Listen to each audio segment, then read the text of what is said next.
Alors, bonjour tout le monde. Je suis très, très content de terminer les conférences.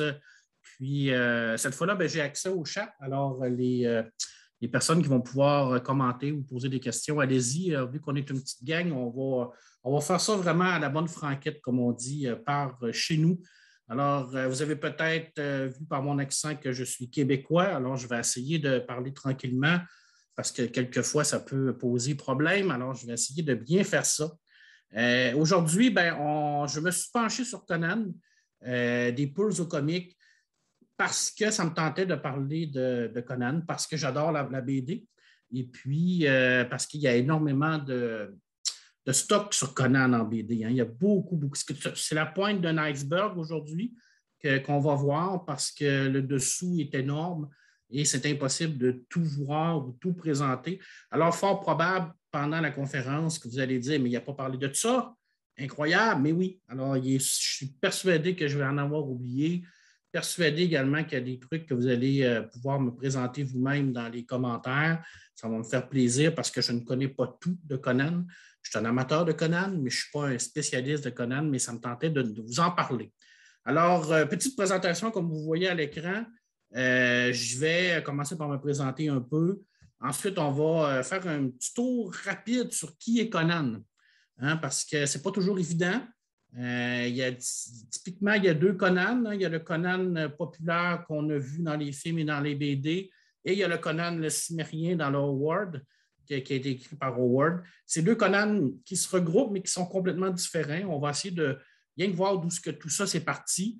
Les premières représentations de Conan, bien entendu, par les poules, très rapidement, parce qu'on n'est pas là pour parler de poules, on est vraiment là pour parler de comics et de BD. On va s'attarder, bien entendu, à Marvel.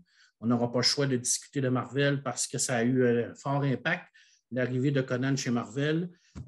Et les autres comics aussi, parce que Marvel n'a pas... il n'y a pas seulement Marvel qui a publié des Conan, il y en a eu d'autres maisons d'édition, tant américaines que françaises, et québécoises même, avec les éditions Héritage, qu'on va s'en parler. Excusez-moi, je parle comme on va parce que je veux vraiment faire comme ça, comme une discussion entre nous. Je vais parler beaucoup de Conan chez Glénat. Pourquoi? Parce que c'est très actuel, c'est présentement sur le marché. Ça a un très beau succès éditorial et c'est une des premières adaptations fidèles de Conan en BD. Alors, il y aura fallu attendre très, très longtemps avant de voir ça. Et là, on l'a. Quoi lire? C'est des petites suggestions de lecture pour vous pister sur qu'est-ce que j'ai pris comme référence pour cette conférence-là. Et on va terminer avec des questions et peut-être des réponses. Je suis capable de répondre à vos questions. Ou vous allez poser des questions, puis je vais essayer d'y répondre. Moi, je vais peut-être même vous poser des questions si vous avez des réponses. Alors, on va vraiment faire ça comme ça. Alors, commençons par une petite présentation très rapide de moi-même pour les gens qui ne me connaissent pas. Moi, je suis technicien en documentation dans une bibliothèque, la bibliothèque François Hertel du Cégep de la Pocatière. Un Cégep, c'est un collège, alors c'est un endroit d'institution. Et je m'occupe de tout ce qui est la portion commande de la bibliothèque et du document. Alors, je passe ma vie avec des livres, BD, romans, documentaires. Alors, je suis vraiment dans les bouquins depuis pratiquement plus de 25 ans. Alors, c'est vraiment mon dada. Je suis chroniqueur BD amateur, alors je fais ça pour mon plaisir. Je ne suis pas engagé par personne. Et j'en parle également dans mon propre podcast, qui est le podcast Écrinqué. Et bien entendu, je suis un grand amateur de bande dessinée franco-belge. Et je termine, c'est important, avec le point 5, quand je suis un vieux chioleux. Fait que je suis un type plutôt conservateur dans la bande dessinée, dans les adaptations. Alors, ça arrive souvent que vous allez me voir chialer sur les réseaux sociaux, sur les trucs, de dire « Ah oui, mais ça, l'original est meilleur, mais ça fait partie de mon être. » Alors, c'est comme ça, c'est moi. Alors, il faut me prendre comme ça.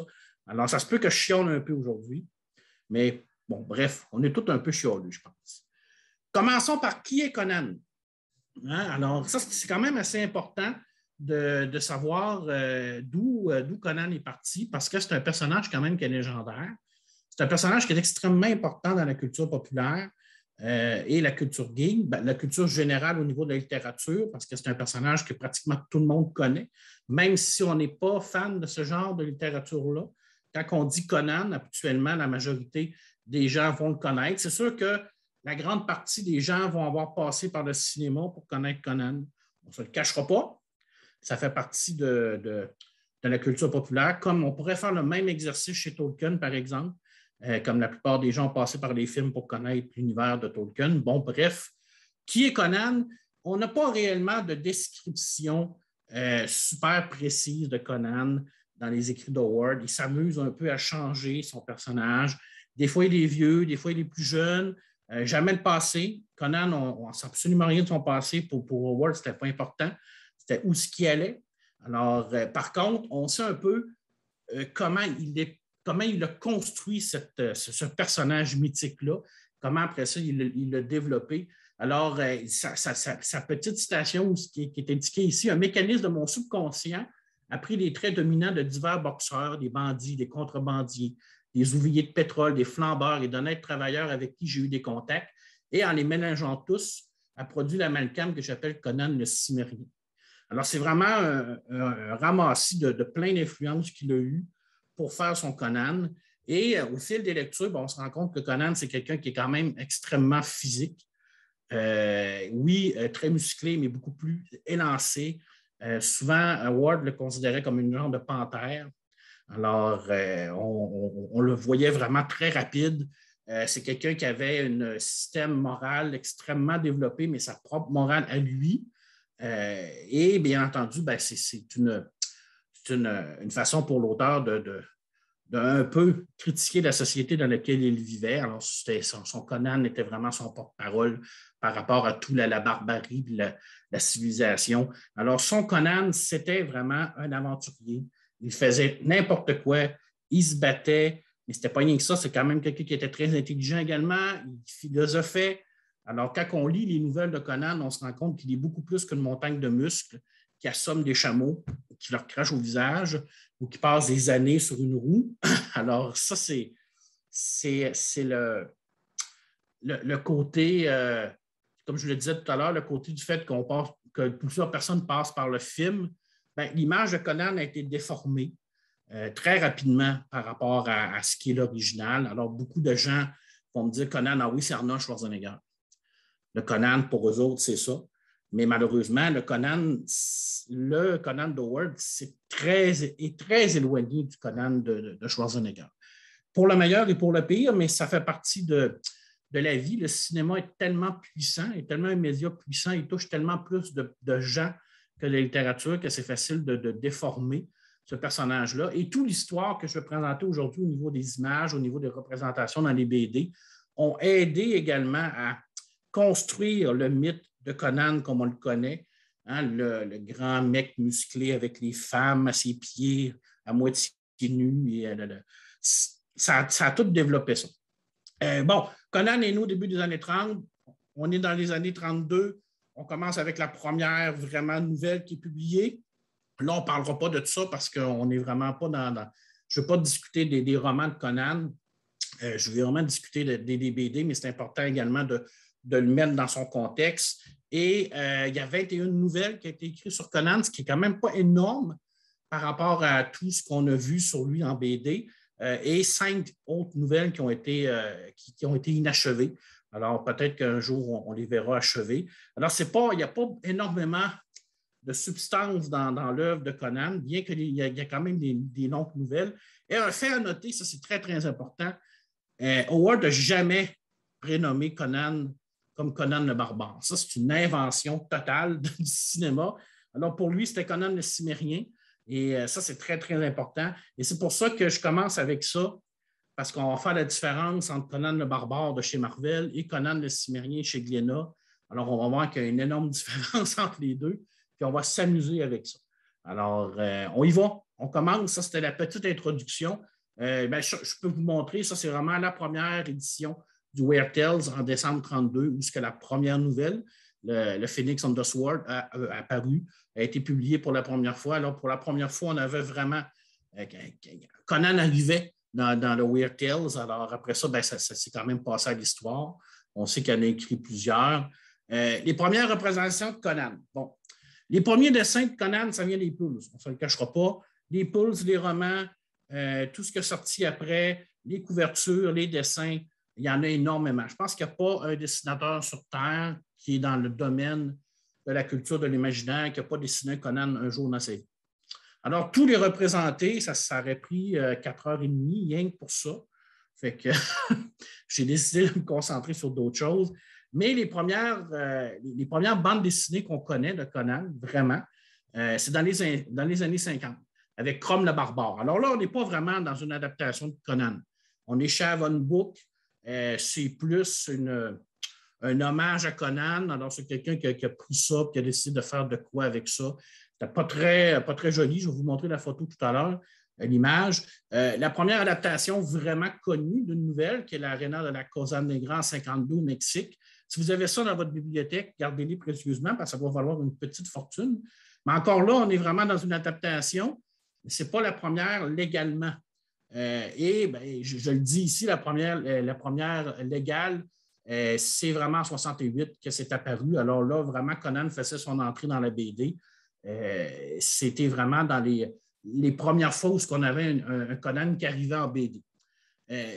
L'image la plus célèbre de Conan, on va s'en reparler tout à l'heure, l'image de Franz Frazetta en 66. On va quand même en discuter fortement tout à l'heure parce que c'est important.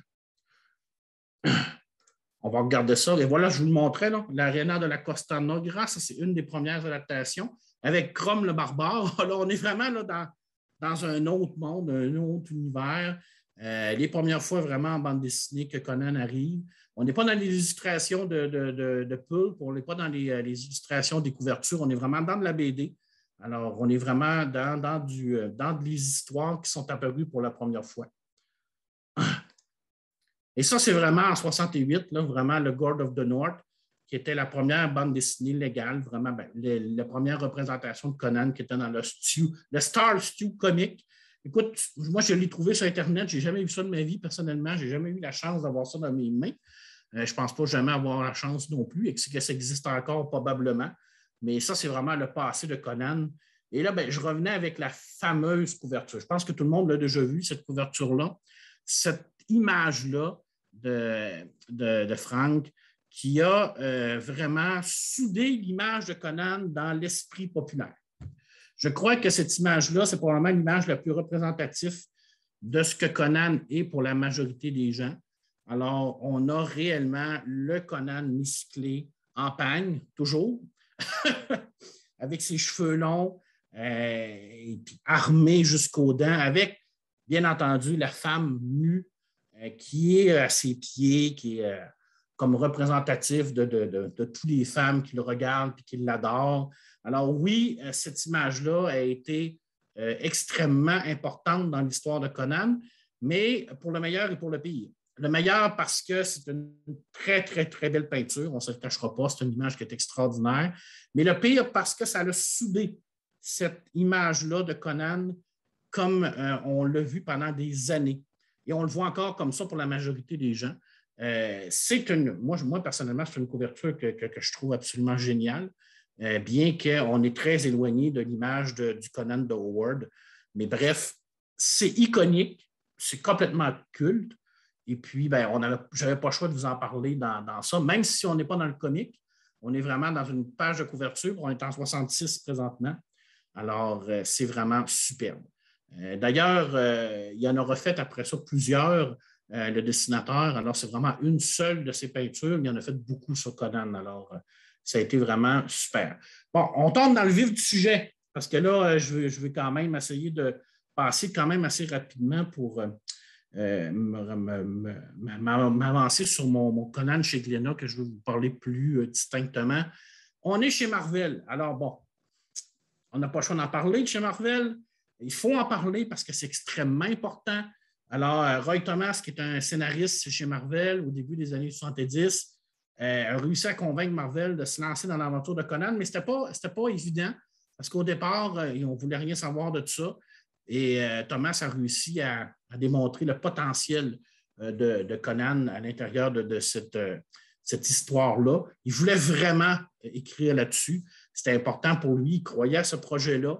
Et au départ, c'était Buscema qui était censé dessiner la série, mais il a refusé. Il a refusé pour un paquet de raisons. Il y a plein de trucs qui disaient qu'il était trop payé, ça qui coûtait trop cher. Il y a un autre qui dit qu'il n'avait pas le temps parce qu'il faisait d'autres choses. Alors, bref, qui a raison? C'est quoi l'histoire originale? On ne sait pas. Est-ce que c'est vraiment important? Non, parce qu'il va revenir par la suite très rapidement à Conan. C'est Barry Windsor-Smith qui a commencé Conan, qui a débuté vraiment la première série de Conan. Mais après une vingtaine de numéros, il quitte, il s'en va. Et c'est là que Buscema va partir, va revenir et il va continuer à faire les 275 numéros de la série. Alors, c'est vraiment une série extrêmement majeure chez Marvel, parce que 275 numéros, c'est beaucoup. Mais ça, c'est rien que la série principale, parce qu'il y avait d'autres séries. Mais ça, c'était vraiment la série de Conan. Il y a eu King of Conan, il y a eu Savage World of Conan. Il y en a eu plusieurs à partir de tout ça. Mais je pense qu'avec Marvel, dans les années 70, je pense que c'est vraiment l'arrivée de Conan dans la culture pop et geek, c'est là. C'est clairement là. C'est Marvel qui l'a vraiment mis sur la carte, comme on dit, et qui l'a présenté au monde entier avec ses bandes dessinées. C'est extrêmement important parce que Conan, à partir de là, est devenu très populaire aux États-Unis. Il était déjà populaire un peu partout, mais il était déjà, il n'est pas populaire, il était connu, mais je pense que Marvel a vraiment permis de faire éclater ce personnage-là, de l'amener ailleurs. Et de là, je trouve que cet événement-là dans la vie de Conan, dans la vie éditoriale de Conan en BD, c'est l'événement le plus majeur vraiment, l'arrivée de Conan chez Marvel. En 93, la série se termine après 275 numéros. Et là, je parle de la série principale, mais ce n'était pas la fin de Conan pour autant, parce qu'après ça, il est parti ailleurs. Conan est parti, entre autres, chez Dark Horse Comics, et il continue encore aujourd'hui à être publié. Et on a appris récemment là, que Marvel avait perdu les droits, Dark Horse aussi, je crois, et on est devenu, et ils sont revenus, ils ont été achetés par Titan Comics. Alors, Conan va continuer à être publié chez Titan Comics au niveau de la bande dessinée américaine. Maintenant, je ne sais pas tous les droits, comment ça fonctionne au niveau des droits de Conan, parce que je sais qu'il y a une partie des droits qui ont été pris pour faire Glénat, pour faire la collection chez Glénat. Il y en a un autre qui est fait chez Titan. C'est très compliqué. Je pense que Patrice Lunet, un jour, pourrait nous expliquer tout ça, mais ça va peut-être être plus tard qu'il va le faire. Oui. Il en a fait une partie dans la fin que je vais vous présenter dans son guide, mais ça n'a pas l'air simple, les droits de Conan en tant que tel. Alors, continuons avec des magnifiques couvertures. Le numéro 1, Conan le Barbare, je veux dire, là, on est vraiment octobre 70. Je pense que ça, c'est vraiment une superbe BD qui se trouve encore, je crois, qui a été réédité où vous pouvez le trouver dans les intégrales que je vais présenter à la fin, et le 275e numéro. On voit quand même l'évolution du dessin à partir du premier numéro et du numéro 275. Alors, on voit le Conan qui a beaucoup évolué. Et là, je vous présente, ça, c'est les Conan chez Dark Horse, chez Marvel, c'est le nouveau Conan en 2019. Ce qui est intéressant ici, c'est qu'on part avec une nouvelle équipe d'édition. Alors, c'est Jason Aaron qui va s'occuper du dessin, pas du dessin, du scénario, et Maoud Asram qui va s'occuper du dessin. Et les couvertures sont faites par Ezaribé, ce qui est extraordinaire au niveau des couvertures. C'était vraiment magnifique, ces couvertures-là. Et là, on est en 2019. Alors, Conan continuait encore chez Marvel à éclore et à être important au niveau de la maison d'édition. Là, le premier, le 24 ici, c'est le dernier de Smith, et le 25, c'est l'arrivée de Buscema ici qu'on voit qui part la nouvelle série, qui continue la série. Alors, c'est au numéro 25. On voit quand même la différence de dessin entre les deux dessinateurs. On voit à partir de la gauche, au niveau de Smith, on avait un dessin qui était plus réaliste, je dirais, qui était plus représentatif. Des proportions, tandis que de l'autre côté, c'est plus cartoonesque un peu. C'était deux styles complètement différents, mais c'est deux dessinateurs qui ont vraiment mis la base de Conan comme on la connaît aujourd'hui. C'est deux, je pense, deux des dessinateurs les plus importants pour Conan. Bon, je vous l'ai dit, il y a eu plein d'autres séries de chez Marvel. Il y a eu le Giant Sense Conan qui est apparu, le Savage War of Conan également, qui était extrêmement populaire. Là, il y en a plein, hein? Je vous l'ai dit, il y avait King Conan, il y a Conan l'aventurier. Alors, Marvel, là, pas plutôt. Oui, Gilles Kane. Oui, pas au niveau de lequel vous me parlez de celle à la droite. Il me semble que c'est Bouchena, mais je me suis peut-être trompé. Alors, voilà. Je vérifierai. Mais il me semble-t-il que le numéro 25, peut-être que le numéro 25, c'était Bouchena, mais que la couverture, c'était Kane. Mais là, je ne m'en souviens plus. Alors, c'est Michel qui me pose la question. Je vais essayer de revoir ça. Alors, oui, alors c'est Gilles Kane, effectivement. Je crois que vous avez raison. Alors, je me suis peut-être fourvoyé au niveau de la couverture, mais je sais que le dernier de Smith était le numéro 24. Alors, parfait. Alors, j'aime ça vraiment de pouvoir discuter avec vous. C'est super le fun. Donc, je revenais avec Conan d'aventurier. De First Issue of Conan the Savage. On est encore chez Marvel. Différents types de Conan. Lui, à droite, ici, là, il est pratiquement, c'est vraiment un monstre. Là. D'ailleurs, ce que j'aimais beaucoup à cette époque-là, c'était les épées, là, les larges épées, les armes extraordinaires. Conan, toujours en peigne, c'était super. Conan a évolué beaucoup dans le dessin par rapport au dessinateur qui l'a fait.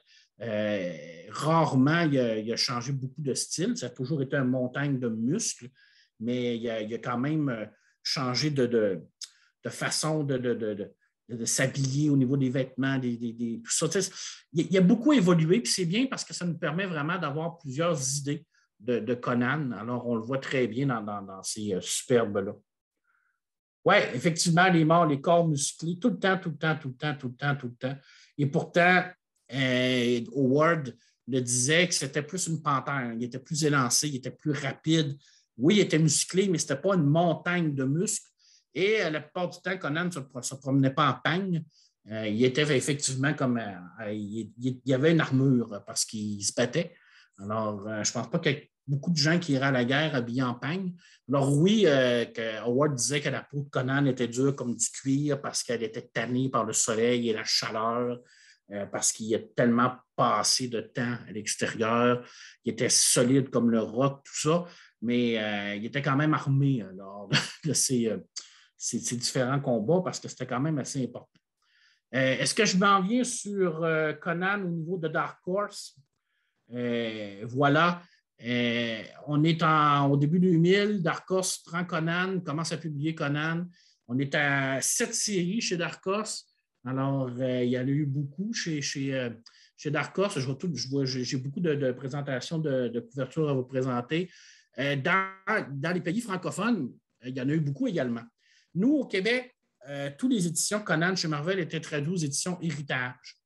Alors, c'est une maison d'édition qui publiait tous les Conan en français et c'est extrêmement mal traduit.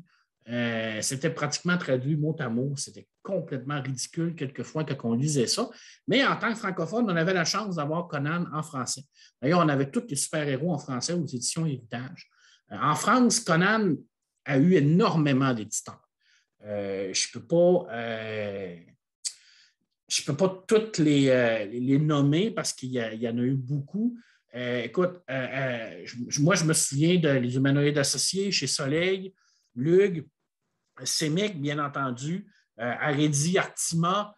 C'est vraiment, il y a eu une vie éditoriale très, très, très riche au niveau de la francophonie, Conan. Il a été chez Lug, entre autres, il y a eu des superbes volumes qui ont été faits, c'est incroyable. Présentement, chez Panini Comics, qui se charge de toutes les nouvelles Conan qui ont sorti, qui font des super belles BD chez Panini Comics de Conan. Et bien entendu, chez Glénat également, qui vient de sortir. Alors, on va en discuter un peu plus.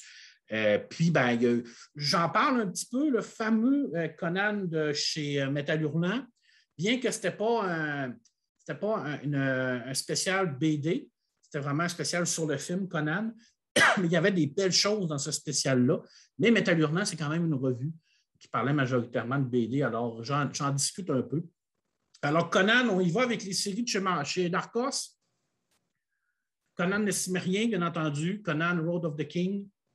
Alors, on voit vraiment là, qu'on est dans des dessins un peu plus des années 2000. Et ça, c'est le fun de voir l'évolution de Conan à travers le temps, parce qu'au niveau du dessin également, alors, on n'est plus dans un style des années 70, mais souvent, les dessinateurs évoluent eux aussi avec le temps. Alors, on continue à vous montrer ça ici, juste ici. Alors, ça, c'est Conan en 2004 avec le Conan Zéro Légende. Alors, ça, c'est vraiment la série principale chez Dark Horse Comics. Alors, on était vraiment avec Kurt Busiek et Gary North qui avaient repris le Conan. Alors, là, on voit un Conan qui est un peu plus Howard, je vous dirais, moins montagne de muscles, plus élancé. Je veux dire, on voit également là, qu'on était un petit peu plus dans l'habillé, un peu plus dans des armes qui étaient conventionnelles et non des peltes à tuer, comme on a vu tout à l'heure, là, avec l'espèce d'épée large comme une table. D'ailleurs, je me suis toujours demandé comment il faisait pour donner des coups avec ça. Ça devait quand même être extrêmement pesant, ce genre d'épée. Bon, hey, Conan le Barbare ici, ça c'est nous. Numéro 1 aux éditions PS, mais c'était les éditions Héritage, entre autres. Je veux dire, l'édition PS, l'édition Héritage, c'était la même chose pour nous. Alors, nous, c'est ce qu'on avait, le format double en français. Alors, on était vraiment on était chanceux de pouvoir avoir ça. Et j'ai mis l'aventure de Conan juste à côté en 76. Ça, c'est Log. Le colosse noir juste ici. Alors, il y a Hérédie, il me semble, la première apparition du Cimérien en France en 74. Tu vois, ça c'était en 76 chez Lug. Alors, c'est quand même assez intéressant. Alors, oui, probablement là, que je crois que c'est Hérédie ou Arythmie qui a été les premiers à publier au niveau, à reprendre, là, dans le fond, les aventures de Conan et de les rééditer en français. Les humanoïdes associés, Conan le Barbare.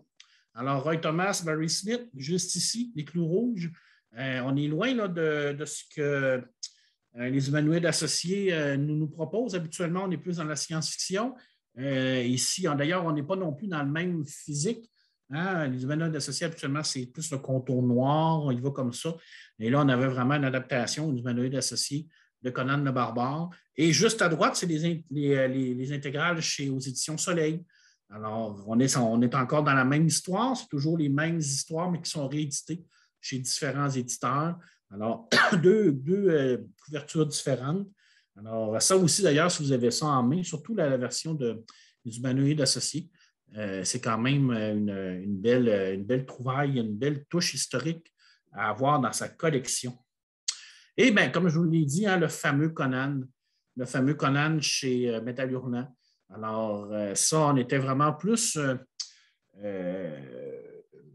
on est plus au niveau du film qui venait de sortir à l'époque. Alors, c'était vraiment un numéro hors série. Alors, Jean-Pierre Dionnet avait vraiment fait marcher ses contacts pour faire arriver plein d'articles sur les différentes touches du film, mais on avait encore cette fameuse couverture-là qui revenait. C'est un numéro qui est quand même assez unique à avoir. Puis voilà, ça, c'est vraiment une pièce d'anthologie de Métal Hurlant au niveau de Conan. Alors, si vous avez ça, c'est vraiment superbe. C'est une belle... Moi, je l'ai en version numérique, je ne l'ai pas en version papier, malheureusement, mais c'est vraiment une très, très belle acquisition à avoir. Et Métal Hurlant, tout ce qui était dans Métal Hurlant, c'était le style à Dionnet, hein, le style à cette époque-là. Alors, on mettait le paquet sur tout. Alors, chaque Métal Hurlant était un petit bijou en soi. Alors, voilà. On va tomber dans le vif du sujet. Je crois qu'il me reste une demi-heure. Parfait. Voilà. Et là, il y a plein de commentaires. J'adore ça. Exactement. J'adore ça. Si vous êtes c'est super le fun. Là. Vous faites plein de trucs que je vois ça. Là. J'adore ça. Alors, non, je ne parlerai pas de Conan, les jeux, malheureusement, les board games, parce que je ne parle pas non plus de Conan au niveau du jeu de rôle.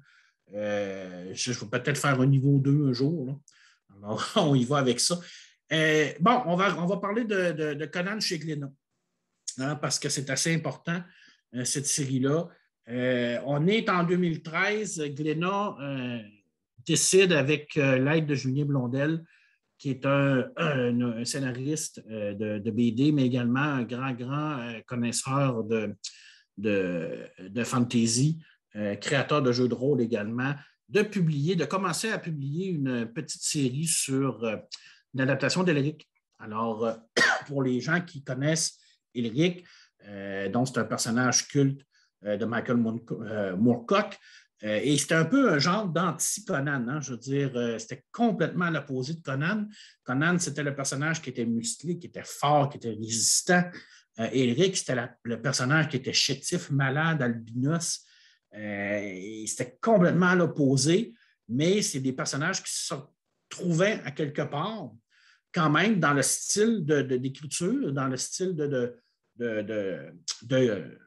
ce qu'on appelle la dark fantasy, bien que Conan ne soit pas réellement de la dark fantasy, mais plus de la fantasy pure. Mais bref, on était quand même sur des personnages qui pouvaient se regrouper.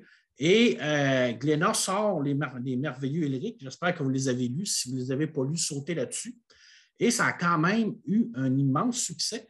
Et c'est à partir de là que Patrice Lunet, qui est une sommité de Word en Europe et, je vous dirais, dans le monde, et Jean-David Morvan, qui vont lancer la collection Conan le Cimmérien chez Glénat. Et eux prennent le pari de se dire, on va prendre une équipe créatrice différente pour chaque tome. Et on sait éperdument que Conan a 21 nouvelles, donc on s'en va sur vraiment une série de 21 BD, si ça fonctionne, bien entendu. Alors, je ne savais pas que c'était ce succès qui a décidé l'éditeur avec Conan. Ça a eu une influence, clairement.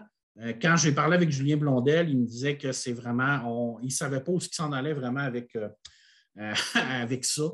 C'est comme un coup d'épée, là, je veux dire, dans l'eau, on se lance, puis on ne sait pas ce qui va arriver. Puis ça a eu un immense succès. Et c'est là qu'ils se sont dit, pourquoi pas continuer avec Conan? Et oui, comme Guillaume l'a dit, Art Moon qui arrive bientôt. Alors, je pense que ça a démontré qu'il y avait un potentiel au niveau de tout ça et qu'ils ont décidé de se lancer là-dedans. Puis, moi, je pense que c'est vraiment rien pour le bonheur des lecteurs, là, parce que c'est vraiment des très belles BD. Alors, c'est ça. Alors, on y va avec une équipe créatrice différente pour chaque BD.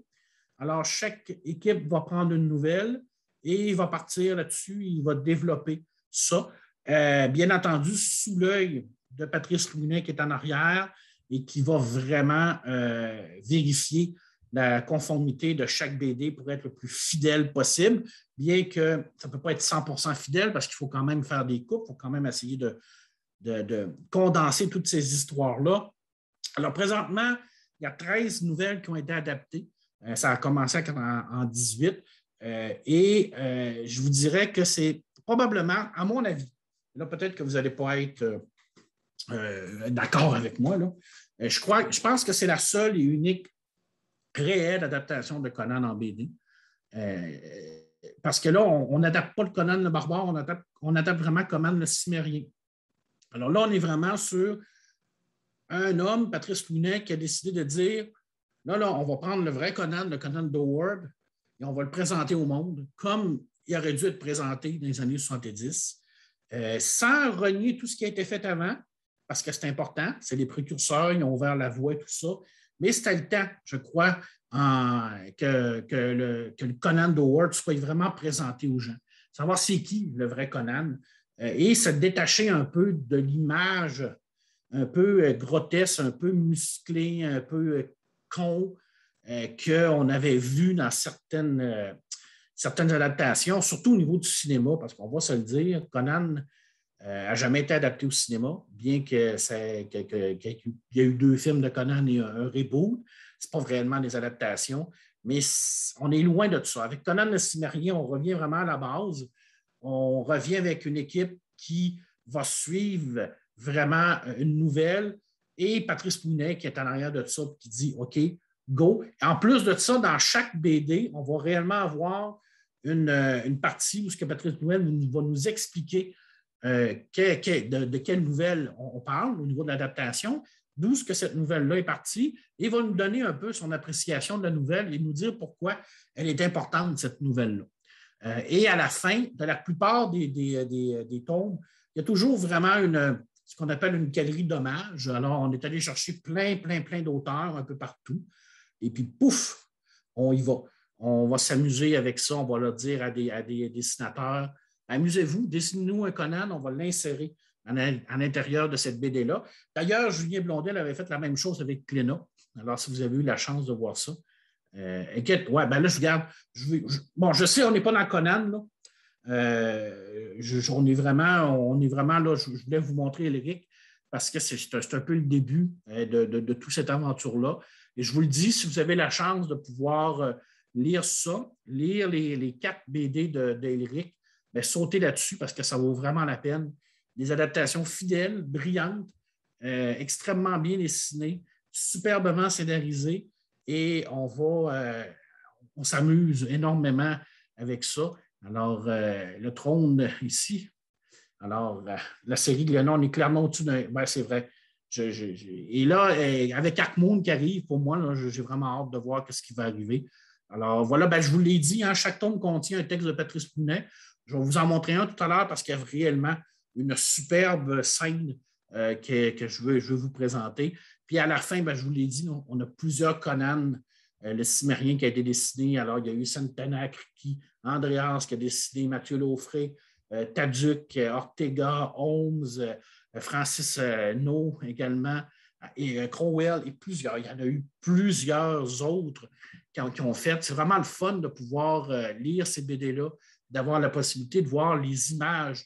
Et je pense que c'était ça le but d'avoir d'avoir une équipe créatrice pour chaque tome, c'était vraiment d'y aller avec une vision différente de Conan, tout en respectant la logique et le texte intégral d'Howard. Et puis, je pense que c'est une réussite. Maintenant, je pense que c'est très subjectif de dire est-ce qu'il y en a un qui est meilleur, est-ce qu'il y en a un qui est meilleur que l'autre, j'aime mieux lui, j'aime mieux pas. Certainement qu'il y en a qui vont vous toucher plus que d'autres. Il y a des styles de dessin qui sont complètement différents d'un bout à l'autre, mais la ligne directrice est toujours respectée par rapport à la fidélité. Et ça, c'est extrêmement important et c'est ce qui fait, je pense, le succès de cette série-là, c'est ça. Alors, on y va. Présentons, je vais vous présenter les 13 tomes de chez Conan, chez Glénat. Alors, La Reine de la Côte-Noire de Jean-David Morvan et de Pierre Allary. Alors, Jean-David Morvan qui est également co-directeur de la collection. Alors, il s'est amusé à faire une BD avec Pierre Allary. On a Le Colosse Noir de Vincent Brouca et de Roman Toulac. Superbe. Les couvertures sont magnifiques. Là. Et je vais vous présenter tout à l'heure chacun leur Conan là, pour vraiment y arriver avec qui est quoi, là, qui a fait quoi. Là. Au-delà de la Rivière Noire, avec Anthony Jean au dessin et Mathieu Gabala au scénario. La Fille du gentil de Gel de Robin Reg, qui est vraiment un petit chef-d'œuvre, à mon avis. Là. Personnellement, là, je trouve que c'est absolument extraordinaire, cette BD-là. Je continue avec Luc Brunswick et Étienne Leroux, qui sont allés avec La Citadelle écarlate. Le superbe Virginie Augustin avec Chimère de fer dans la clarté lunaire, qui est super beau. Continuons avec Olivier Vatine, Régis Autière et Didier Gasquerin au dessin, avec Les Clous Rouges, qui est quand même une nouvelle assez importante. Et Le Peuple du siècle noir avec Sylvain Runberg et Park Jae-kwang. Je ne sais pas si je le prononce correctement. C'est pas grave. Les Mangeurs d'hommes de Zamboula avec Guess, juste ici. Patrice Lounet lui-même, le directeur, le co-directeur de la collection, qui s'est amusé avec Paolo Martinelli avec La Maison aux Trois Bandits, juste ici. Deb Doudlang et Emmanuel Siveno avec Les Dieux du sarcophage. Julien Blondel et Valentin Séchard qui ont fait L'Heure du Dragon, qui est le seul roman en tant que tel de Conan, qui est une longue, c'est extrêmement long. Et Valentin Séchard qui habituellement s'amuse beaucoup dans la SF avec la reprise du Métabaron, s'est allié avec Julien Blondel pour nous donner L'Heure du Dragon, qui est extraordinaire. Il n'y a pas d'autre mot, ça, je vais vous le dire. Et le tout dernier qui vient de sortir, c'est Christophe Beck et de Stéphane Subic qui viennent d'arriver. Alors, on pense bien entendu que Patrice Lounet va continuer avec Morvan et Glénat vont continuer d'adapter les nouvelles jusqu'à 21. Alors, je crois que c'est assez évident que le succès est là. Alors, on y va. Et vous avez toujours la chance de l'avoir en deux versions, la version générale, grand public, et la version collector, qui est un peu plus grande, qui est en noir et blanc, mais qui est plus dispendieuse. Alors, c'est sûr que vous avez les moyens. Allez-y avec la version collector, qui sont tous belles, mais même la version grand public, le libraire, là, ils sont magnifiques. Alors, je vous l'ai dit, on y va avec les Conan, les différents types de Conan. Alors, allons-y, regardons-les ensemble parce qu'il nous reste encore du temps. Amusons-nous à regarder qui a dessiné quoi. Le Conan de Pierre Allary. Alors, on a un Conan un peu plus cartoon, un peu plus habillé aussi d'ailleurs, hein, parce que là, on est vraiment, on est en armure. Et puis, ce que j'ai aimé beaucoup au niveau de Pierre Allary, c'est un Conan avec cicatrisé, un Conan un peu plus humain en tant que tel. On est dans des styles vraiment différents, mais ce n'est pas grave. Ici, on a le Conan de Ronan Tulek. Alors là, on est un peu plus dans le style réaliste. Encore une fois, on est vraiment dans un Conan qui n'est pas en peigne. Toujours, on voit qu'ils sont beaucoup plus élancés, beaucoup moins musclés, beaucoup moins montagne de muscles en tant que tel, mais on a toujours cette rage-là dans le visage de Conan. Et ça, c'est réellement une continuité dans le dessin. Hein. Les yeux, le regard, le visage de Conan, on est toujours dans le même style, dans le même... ici, c'est Anthony Jean qui nous voit avec, encore une fois, avec un superbe Conan avec une coiffure différente cette fois-ci. Quelle belle couleur, ce bleu, ce noir, vraiment. Je dis ça, j'ai toujours adoré ça. Très, très beau Conan ici. On continue, on s'amuse. Ah, le Conan de Roman Redge. Alors, on voit vraiment, encore une fois, cette intensité dans le regard, ce visage, ces grands cheveux. On est vraiment toujours dans cette intensité qui est très, très importante. Et c'est d'ailleurs cette partie-là que je vais vous montrer tout à l'heure pour vous démontrer qui est Conan. On va s'amuser tout à l'heure. Je vais vous montrer ça. Ici, on est avec Étienne Leroux. Alors, un Conan un peu plus vieillissant. Alors, on sait qu'on est vraiment dans la période où ce que Conan était roi. On voit un Conan avec la grosse barbe, mais qui est toujours aussi intense, toujours aussi d'attaque, toujours aussi très, très agressif au niveau des combats. Le Conan de Virgilien Augustin, qui est ici, qui nous revient avec une version plus en peigne, mais ça a rapport avec la nouvelle. Je crois que je ne me souviens plus qui disait tout à l'heure, ça dépendait d'une nouvelle, parce que souvent, c'est vrai que dans certaines nouvelles, il était en peigne parce qu'il fallait que ça colle avec l'histoire. Et encore une fois, le Conan de Virginie Augustin, on voit l'intensité au niveau du visage de Conan. Alors, c'est une très, très belle représentation.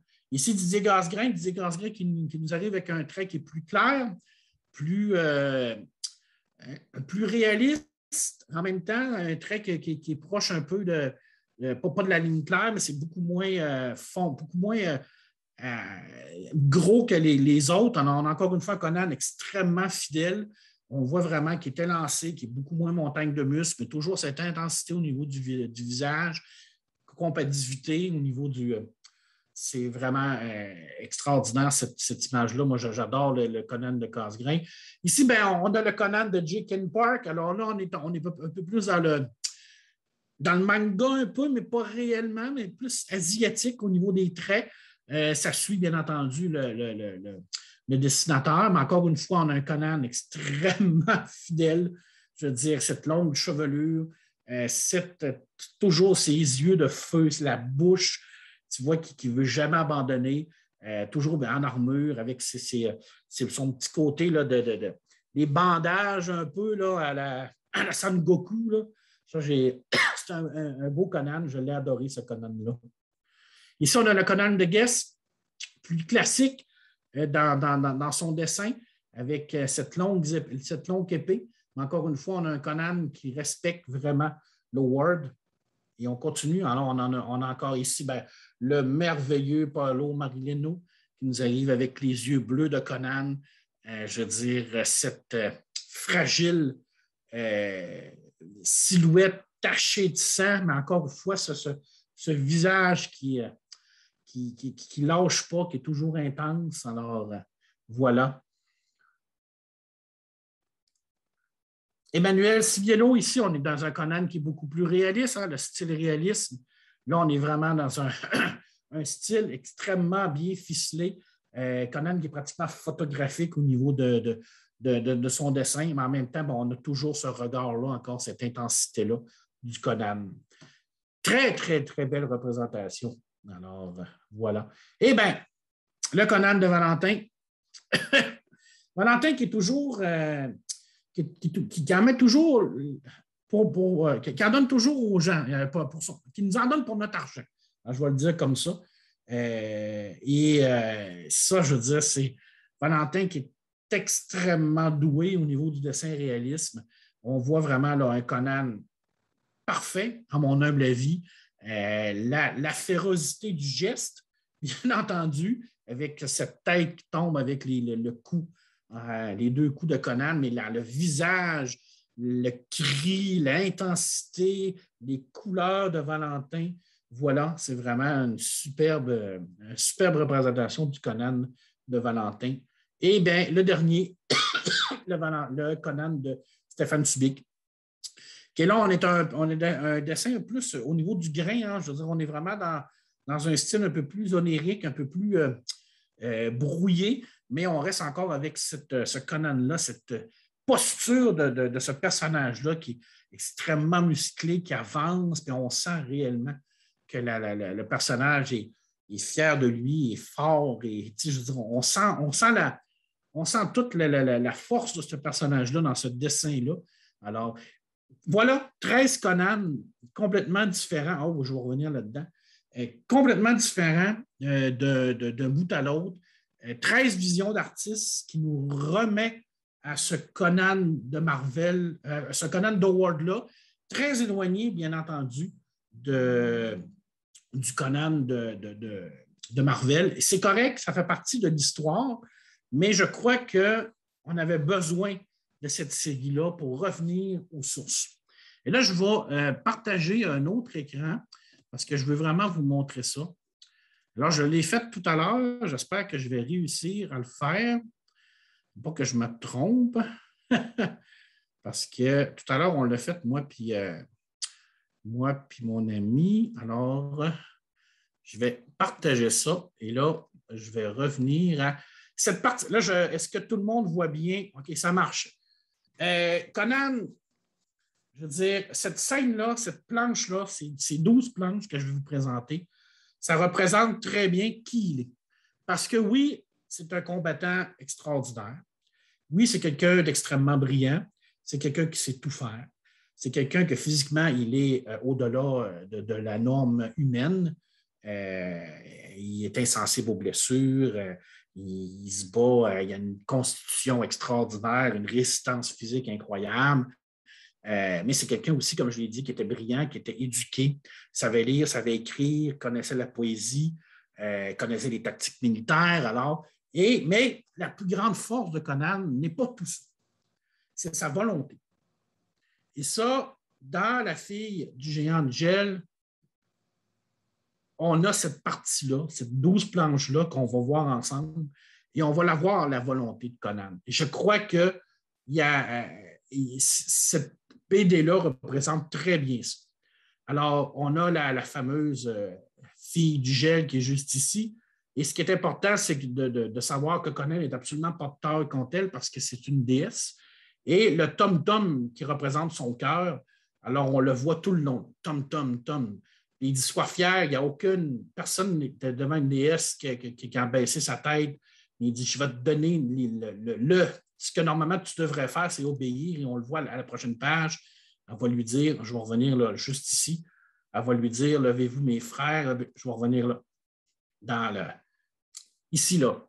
Mais ton cœur résiste. Elle va lui dire, elle dit, ton cœur appartient à mon père, tu ne peux résister, obéis, mortel. Et on voit Conan qui est complètement là, fini, blessé, qui est à terre, qui n'a plus aucune force. Et là, son cœur continue, tom, et on le sent.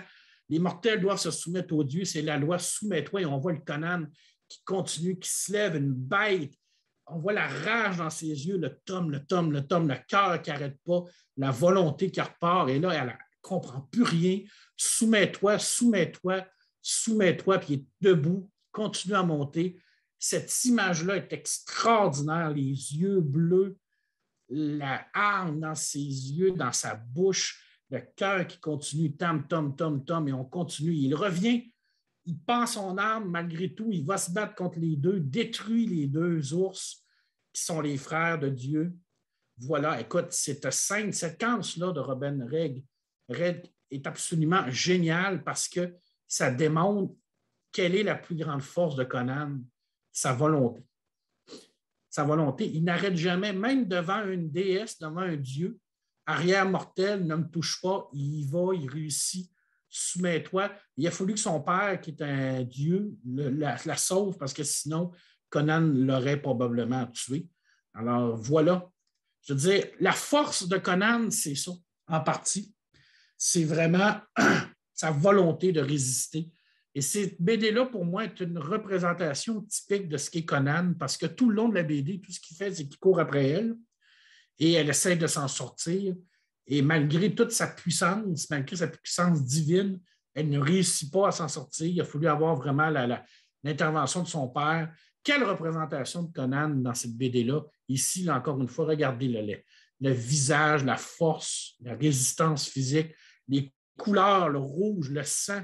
C'est extraordinaire. Quelle belle BD, honnête, là. Et là, je n'ai pas les doubles planches parce que c'est encore plus beau, mais c'est vraiment une superbe représentation. Une très, très, très, très belle BD. Là, je vais revenir à mon partage principal. Est-ce que je vais être capable de le refaire comme je l'ai fait tout à l'heure? Je vais voir moi, si ça fonctionne. Je crois que oui. Je pense que ça a fonctionné. Super! Wow! Merveilleux. Donc, pourquoi je suis en amour avec cette série-là? Parce qu'elle l'a permis réellement à plusieurs gens de me raconter des nouvelles que je connaissais d'ailleurs. Hein, je veux dire, c'est pas nouveau, j'ai tout lu Conan en roman, mais de les voir vivre sous mes yeux par des équipes différentes, je trouve que oui, c'est une grande réussite. Il y a quelqu'un qui disait ça dans le chat tout à l'heure, que c'est une grande réussite, parce que ça nous permet réellement de voir une vision différente. Et certains, c'est sûr qu'il y en a que j'ai plus aimé que d'autres. Je ne me le cacherai pas. La version Valentin Séchère m'a énormément plu parce que je suis un peu vendu à Valentin Séchère. J'aime beaucoup ce qu'il fait. Mais j'ai tout aimé les 13 tomes qui m'ont amené 13 nouvelles de différentes façons, mais toujours cette fidélité-là. Alors, si vous avez la chance de pouvoir les acheter ou d'aller les emprunter dans une bibliothèque, allez-y, parce que c'est vraiment, mais vraiment une superbe série. C'est sûr que c'est différent de Marvel. Ils ont fait des super belles affaires, Marvel, je ne dis pas le contraire. Il y a des adaptations qui ont été superbes. Il y a des BD, des histoires qui ont été extraordinaires chez Marvel. Et ça prenait Marvel pour arriver à un moment donné à Glénat comme ça. Je pense que si Marvel n'avait pas pris Conan, on n'aurait pas eu cette série-là. Ça fait partie de l'évolution du personnage. Mais pour la première fois de l'histoire de Conan, il est réellement arrivé en BD avec cette série-là. Alors, ne boudez pas votre plaisir. Allez-y. Hein? Go, comme on dirait. Je vais terminer parce que ça fait déjà 1 heure presque que je placote et que je dis n'importe quoi, presque. Avec quoi lire? Est-ce que cette série est publiée à l'international? Je ne sais pas si elle a été traduite en anglais. J'en ai aucune idée. Il faudrait que je demande à M. Morvan ou à Patrice Mounet savoir si elle a été publiée en anglais. Probablement que oui, mais je peux pas. Je ne sais pas. C'est bizarre. Howard et Lovecraft ont ce point en commun qu'ils ont été plus populaires en Europe au départ que dans leur propre pays. Il a fallu attendre plusieurs années avant que Lovecraft soit réellement connu aux États-Unis, bizarrement. Je ne sais pas si les Américains qui sont extrêmement chauvinistes par rapport à leur culture BD, ils ne rouvrent pas leurs portes facilement aux différentes cultures au niveau de la bande dessinée. Je ne sais pas s'il a été traduit en anglais. parce que même les humanoïdes associés qui sont rendus aux États-Unis avec les humanos commencent à publier l'incal et tout ça aux États-Unis parce qu'ils veulent faire une percée, puis c'est pas facile. C'est vraiment pas facile d'importer tout ça là-bas. Alors oui, c'est dommage parce que je crois que ces BD-là auraient énormément de succès. Si ça serait traduit, je pense qu'il y a un marché pour ça aux États-Unis. Et je crois que les 13 tomes chez Glénat pourraient être traduits facilement aux États-Unis parce que ça à la base, c'est des histoires qui sont en anglais. Alors, ça serait comme la normalité. Alors, voilà. Alors, oui, Marvel perd les droits de Conan le Barbare. Effectivement, je suis chez Titan Comics maintenant qui vont être publiés. Alors, on lit quoi de Conan? Bon, qu'est-ce que moi j'ai lu? Qu'est-ce que je vous propose de lire? Qu'est-ce que j'ai pris pour faire tout ça? Cette petite mise en bouche de Conan-là, parce que c'était une mise en bouche. C'était vraiment un survol de ce qui avait été fait et non en profondeur. Les chroniques de Conan chez Panini, je crois que c'est vraiment un must. C'est 33 tomes qui regroupent les années 71 à 92 de Savage World of Conan. Et c'est un incontournable pour tous les amateurs et les amatrices de Conan. C'est en français chez Panini, des super belles BD. Et là, on a tout à l'intérieur de tout ça. Puis en plus de ça, on a plein d'informations sur les pools à l'intérieur. Des super belles BD. C'est vraiment bien fait.